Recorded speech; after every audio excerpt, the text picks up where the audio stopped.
ബിന്ദു ചേച്ചിനെ നമ്മള് ലാസ്റ്റ് ആയിട്ട് എന്റെ ഓർമ്മയില് റോഷാക്കിലാണ് മമ്മൂക്കയുടെ ഒരു ഓപ്പോസിറ്റ് നിന്ന് കണ്ടേക്കുന്നത്. അപ്പൊ ടെർബോയില് എങ്ങനെയായിരിക്കും?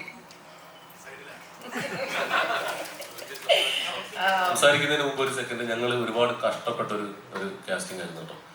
അപ്പൊ അത് നിങ്ങൾക്ക് ഇഷ്ടപ്പെടും. അതെ ചേച്ചി അതെ ചേച്ചി പറഞ്ഞു. അതെ, റോഷാക്കില് വ്യത്യസ്തമാണ്, ഓപ്പോസിറ്റാണ്. പക്ഷെ ഇപ്പൊ മമ്മൂക്കയുടെ അടുത്ത് തന്നെയാണ്.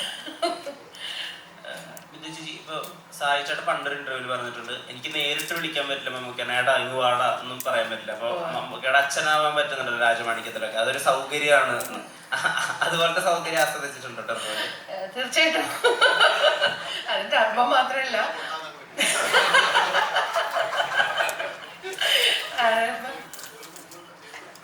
അതെ അതെ, ബസ് കണ്ടക്ടർ എന്ന് പറഞ്ഞ മൂവിയിലാണ് ഞാൻ ആദ്യം മമ്മൂക്കയുടെ ഉമ്മയാണത്. ഇതെനിക്ക് സെക്കൻഡ് ടൈമാണ്. എനിക്ക് വളരെ സന്തോഷമാണ്.